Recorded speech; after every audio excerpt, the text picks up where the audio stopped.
Okay, everyone, it's 12:30. We're going to go ahead on and get started. Welcome to Tech Tuesday. On this Tech Tuesday, we're going to be talking about lock it down.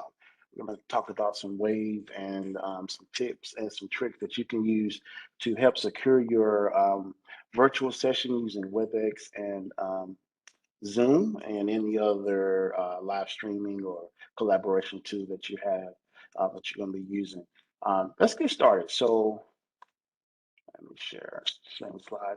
So as one of the first points that you really want to pay attention to is what we seeing a lot on social media is a lot of folks are posting their links on the social media site, whether it be Twitter, Instagram, Facebook, or whatever. That's not a good common practice because uh, you're inviting hackers to come into your session or Zoom bombers to come into your session to just take over and do whatever they want to do on your session. So don't post your links there. It's a good idea to advertise your event. And if you're going to use Zoom or you're going to be using WebEx, create a registration. And we're going to talk about that in a few minutes about possibly creating a registration that your folks can do ahead of time to register for your event. And then once they register, put your link and passcode information in your registration response back to them. So you can advertise your event, but not necessarily advertise your what link and how to get to the event unless they register for the event.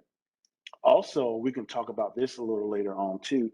There's some tools that you can use to help if you have to register, or excuse me, if you have to advertise your event. For example, WebEx and Zoom has two options, right? So we could use a WebEx meeting like what we're using now, and Meeting Center it allows everyone to collaborate in this meeting. If I open it up, all of you can show your cameras, you can talk, you can share content from your computer if me, the host, will allow it. On another level, there is a new feature called WebEx Webinar, and Webinar locks all of that down. So as the attendee, you will not be able to use your AV system, your audio or your video. You just coming in to view the event. So unless I give you that permission and bring you to the panel and be a speaker, you won't be able to turn on your audio or your video. So that's another thing. And we'll talk about that a little later. But one of the first things that you may not want to do, if possible, is post your link publicly on social media. The next tool that you want to do to think about is decide on what your viewers really need and what they don't need, and then lock it down. What I mean by that, okay, so if you're doing a training session or you're doing a class, your needs may be different. If it's a class and you want everybody to collaborate and to chime in on whatever you're talking about, of course, yeah, you may want them to have their cameras on or their microphones accessible to that. But if you're just doing a training session or presenting to a group of folks, it may not even necessary for them to have on their webcam or to turn on their microphones. And if that's the case, you don't need them to have that. During your meeting setup, you can choose whether to have your participants use their video or not. So kind of keep that in mind. If you don't want them to use video or you don't want them to unmute their microphone, simply take off some of those settings. And then when they enter the meeting, they won't be able to use those features. Now, you could, even though we're talking about Meeting Center, and of course, like I just mentioned, and the webinar, those features are disabled automatically. But if you do use Meeting Center and you want to take those features away, you just feel comfortable with Meeting Center. You don't want to go to webinar. You can do those in WebEx Meeting Center as well. And a lot of what you can do is just, and I'll show you some of this, is just go over to the participant window, right click on that person's name or click the more button, and you have options to remove that person or to mute them or to disable their video or even to expel them from your session. Okay, so again, don't post your event links on social media, might not be a good idea, and then decide on what your viewers really need. Do they really need video and audio for your session? If not, then take it away. And if they do, you still can give that to them when you want them to have it at a certain part of the session, simply by going to the participant menu and giving privileges to who you want. One of the big things that you're going to want to do is to use the waiting room, the passcodes, and the registration options. This will save you quite a bit using these options, but I got to warn you, this is going to create more work on your part. If you enable that waiting room feature, everyone that is supposed to join your class or meeting, you're going to have to admit them by hand. A little pop-up is going to come on your window and say such and such is in the waiting room. Do you want to admit them? So if you want to go that route, you can.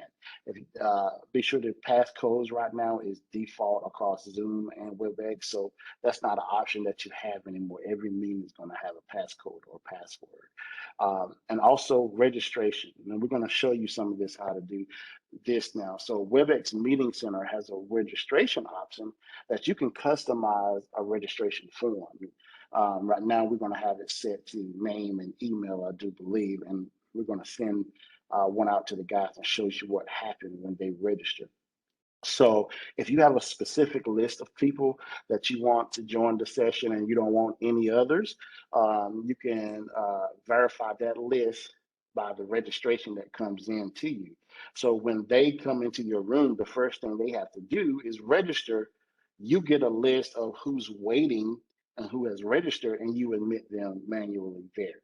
Again, that's creating more work from you. So you may have to get some help and assign a couple of people to assist you with some of that as well. But this is really good security measures that you can use to prevent Zoom bombing and some of the other unwanted stuff. So I'm gonna stop sharing for a second, and I'll show you what I mean here. Yeah. Okay. So now I'm not sharing, and let's go over here. First of all, I'm gonna share my meeting window. I'm gonna go back a topic and share my meeting window so you can see how I can do things. So as you can see, this is the participants, all the participants in this session. If I right click over Durant's name here, I get a menu of options. I can change his role. I can make him the presenter, co-host, or the host. I can unmute him or request that he mute, or I can mute everybody in the session or unmute everybody. If they raise their hand, I can lower, I can chat directly to him. I can move him out of my session into the lobby, or I can move him to front of the stage if I want him to be the presenter at the moment. And if he's doing some naughty stuff that I don't want him to do, or he's not supposed to be here, I can simply expel him. So these are some of the quick features that you have once you're already in your session. All right. So also you can go here to the participant menu and assign privileges, right? So this is another one. Before we go there, let's look at this one where it says anyone can share. This is another feature that you can disable and make it where you can be the only person sharing or whoever you design to be the presenter. Let's go back to assign privileges. So assign privileges, I got everyone in my participants list here. I can go in as global and deselect and select what I want them to do, or I can assign them individually. Just say if I don't want Marquita to view the documents or whatever, I could remove those privileges from her. Okay. So now let's go to, I want to take a moment to show you how to do the waiting room and some of those other features that we talked about on that other slide. Let me get here, change what I'm sharing. Now, this is your WebEx landing page. If you're familiar with WebEx, you already know where this is, uncp.webex.com. It also links off the UNCP homepage. So you got a whole list for you newbies. It's got a whole list of things here, your calendar, your recordings, your preferences that you want. But let's go to home because this is really some good stuff here that they added on recently. So if I want to just start a meeting using my personal room, bam, I don't need to schedule. I can do that. If I want to go to more ways to join, I can get my information for my classroom. Say if I am teaching in Thomas Hall 220 and I want to be able to dial my personal room so I can bring students into my classroom, I can click on more ways to join. I can get my video room link right here and my pin, which I don't think we need pins anymore, but you can get your video room link of james.lewis@uncp.webex.com. You can get your pin. You can go in and change or customize your pin anytime you want to under preferences. Also, right here on this landing page, I can click this copy button to the right, and I can put that in email to send to anybody that I want to have a meeting with or class or tutoring session. Also, I can schedule a meeting or schedule a webinar. Today, we're going to highlight the webinar stuff, but we're not going to go into much detail on that. I got another session at the end of the month called Meeting versus Webinar. You choose or you decide which one you want. We're going to be talking about that webinar part pretty thoroughly there. But today, we just want to talk about scheduling a meeting, right? So if you worked any time in WebEx, most of you already know your way around this. You have to have a topic. You have to have a password by default. That's what these little red arrows mean there. And we can put the attendees here, of course, right? So I'm gonna put these two guys because I want these two guys to be in the session, right? But I want them to register for the session. Now, to get to some of that, I'm gonna go to advanced options here. And of course, I got audio stuff I can do there. If I want to disable that annoying beep that comes on every time there's a person that enters. Or in this case, you may want to leave it on so you'll know who's coming in and out of your room. So that's totally up to you and your flavor, the flavor of Kool-Aid that you like to drink. So if I go to scheduling options here, I got some really cool things here that allow me to lock down my meeting.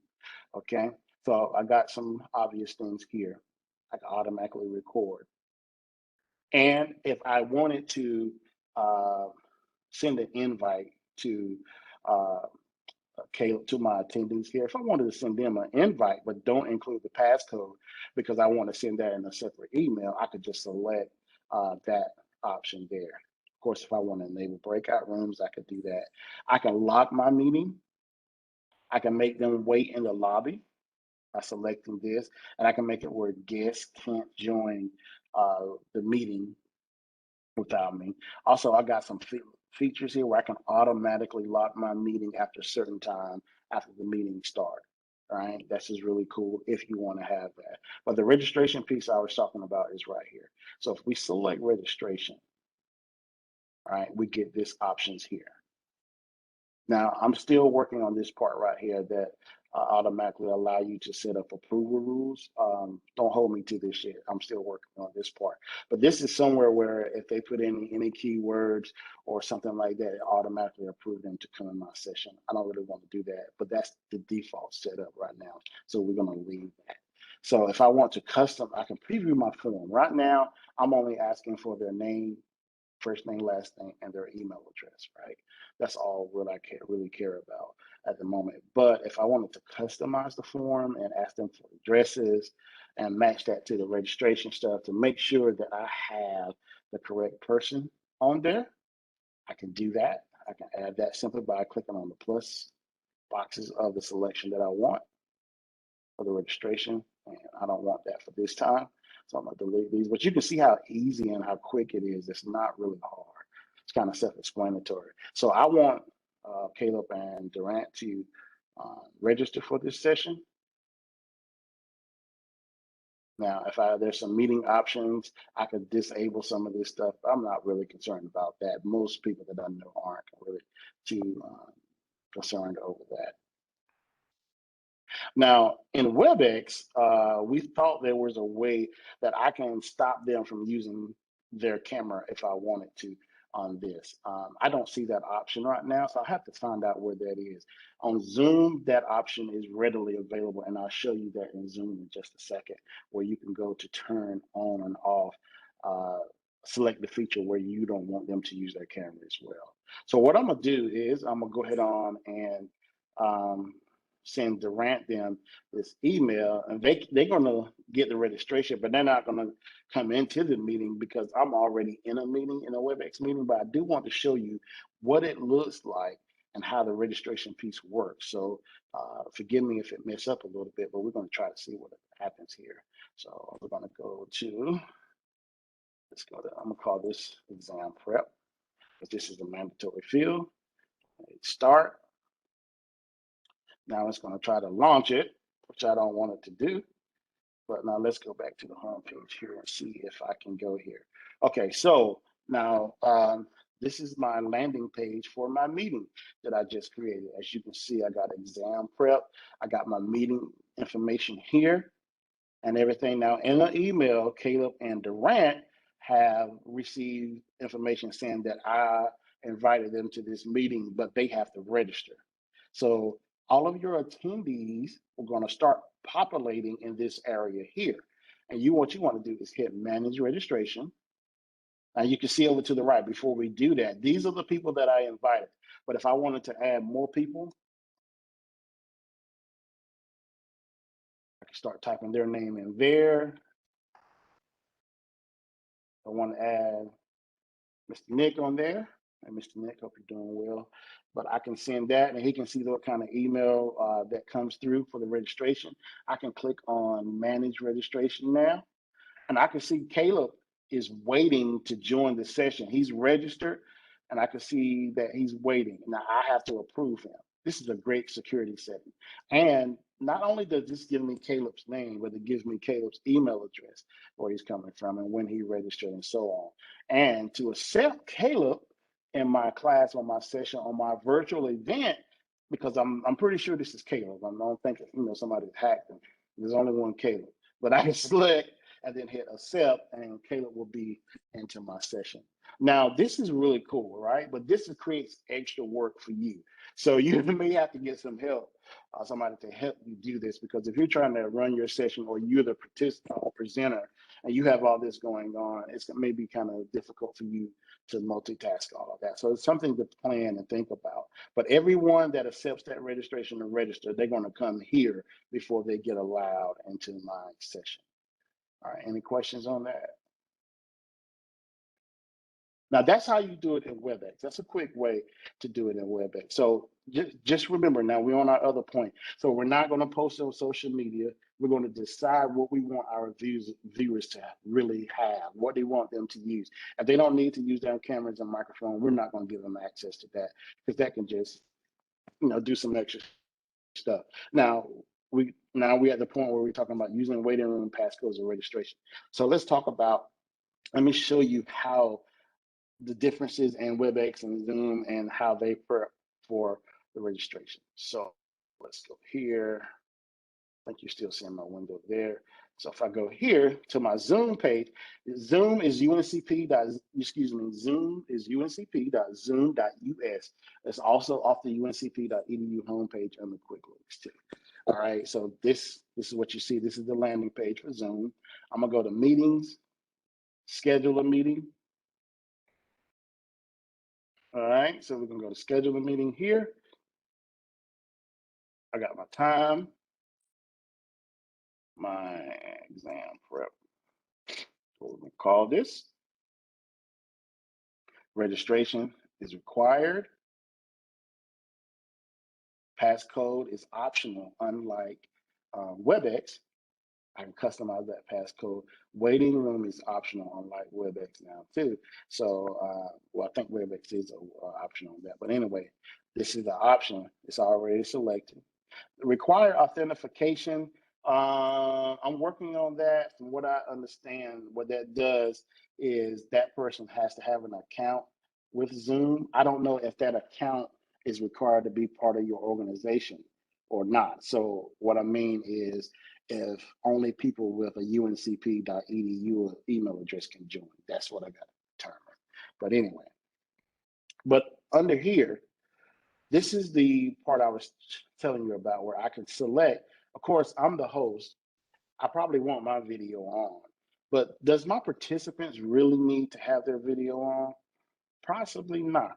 They may not. So I'm gonna make it where they can't turn it on. They don't need their video on. They just come into class or come into this presentation and watching. And if they have questions, they can post questions in the chat area. Excuse me. So let's do that. And Let's look at a couple of other options down here that you have to, if I want them to join at a time. Of course, I want them to mute upon entry. Whether you want breakout rooms, that's also on you. And we can block from specific regions, of course. So let's hit save. And we're going to copy this invitation, and I have to email it to these guys because this is Zoom and not WebEx. So I'm going to go to my email here.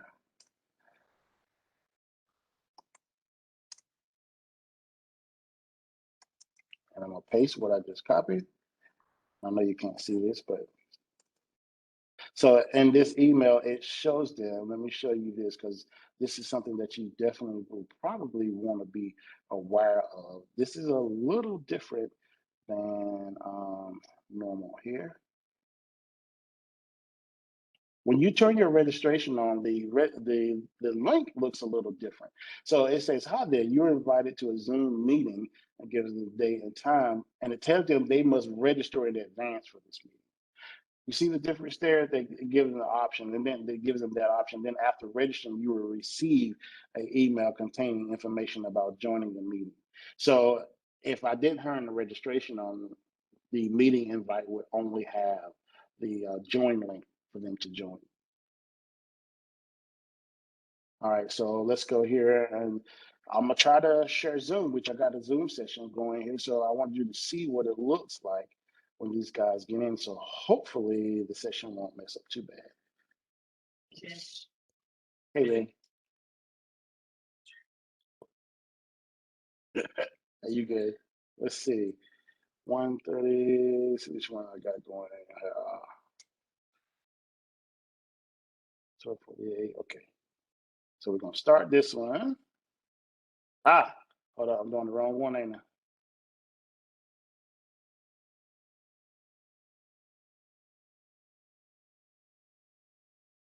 Okay. So I'm trying to open my Zoom session. There. So you can see my entire screen. So this is my Zoom session here. Now, if Caleb, then I may have sent you the wrong one. So these guys are going to register, and then when they register, I think this is the first one that I sent you earlier, guys. Sorry about that. So if I do that, these guys are going to get that registration link. They're going to have to register. And when they register, it's going to come up a pop-up window saying Caleb has joined this session. All right, so let's see.